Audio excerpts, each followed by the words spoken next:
Нийслэлийн сонгон найрхан дүүргийн 33 дугаар хороо тахилтын 14 дугаар гудамжны 49 тоотод буюу иргэн эсийн герт хууль бусаар алдугаач улмаар мөнгөн ус алдаж 5 хүн хордсон хэрэг гарчээ. Уг хэрэг өнгөрсөн 1-р сарын 30-наас 31-нд шилжигшүн гарсан. Мөнгөн усанд хордсон 5 хүний 4 нь 30-аас 50 насны хул, нэг нь бага насны хүүхэд байсан. Тэд хордлогын яарлаа тусламжийн төв, их хүүхдийн эрүүл мэндийн үндэсний төв, клиникийн 3 дугаар эмнэлэгт хэвтэн эмчилүүлж байгааж. Одоогоор 2 хүн мөнгөн усны хордлогын хүнд хэлбэрт биеийн байдал муу, хүүхдийн биеийн байдал сайжирч байгаа гэх мэдээлэл байна. Мөнгөн усанд хордсон хүмүүсийн тухай эрүүл мэндийн яамны хор судлалын мэргэжлийн зөвлөлийн дарга Юндангээс тодруулснаа хүргэе. Ерөнхийдөө тэр мөнгөн усны шинжилгээгээр илэрсэн 5 хүн байгаа. Тэрний нэг нь хүүхэд байгаа багасны.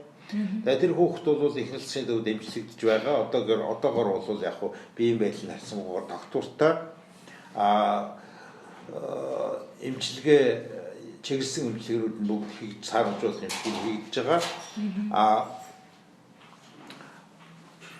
Нэг хүн 2 хүн хорцгогийн төвд байгаа. Их өндөр мөнгөн усны хордлоготой хэмжсэн тунгаараа бол маш өндөр. Нэг нь бол 3 дугаар эмнэлэгт дахилж ирсэн эрэгтэй бол маш хүнд байсан. Тэгээд тэрний цаана хичнээн хүн явж байгааг одоо мэдэхгүй. Тэрний бол онцгой цагдаа магдаа тодруулж байгаа шүү дээ. Хэргийн тухайд сонгон найрхан дүүргийн онцгой байдлын албанаас 5 хүн хордсон нь үнэн гэж баталсан боловч нийслэлийн онцгой байдлын газараас мэдээлэл өгөх ёстой гэсэн. Харин нийслэлийн онцгой байдлын газар нь хэргийг үгүйсгэв. Цаашлаад хорооны удирдлагуудаас нь тодруулахад хэсгийн байцаагч руугаа чиглүүлж хэсгийн байцаагч нь мөн л үгүйсгэв. Мөнгөн ус алдсан 5 хүн хордсон гэдгийг эмч дүүргийн онцгой нь хилээд байхад дээд газрууд нь яагаад үгүйсгэх болов? Манай сурвалжлах баг мөнгөн ус алдагдсан хэргийн газарт очсон. Гэвч орд харш мэт 3 хаус, цайз мэт өндөр хашаа төмөр хаалгатай нүрдүүлж буцхаас өр аргагүй төрсөн. Иргэн эсийнх 7 жилийн өмнө энд нүүжирч хаусуудаа сүндэрлүүлж эхэлжээ.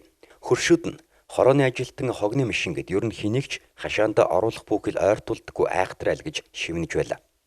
Түүнчлэн Мон ор гэх компанийн захирал, захирал нягтлал нь энд хаусуудад амьдардаг гэсэн мэдээллийг бидэнд өгсөн.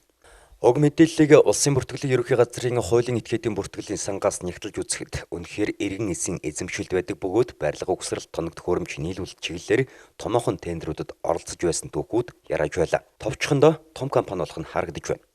Мөнгөн ус нь уйлах системийн 80 дахь химийн элемент бөгөөд хүнд жинтэй, хэвийн даралт температурт шингэдүүлэлт байдаг ганц металл. Амьсгал болон хоол боловсруулах замаар орсноор эрүүл мэндийг асар хүчтэй хордуулдаг химийн хортой найрлага.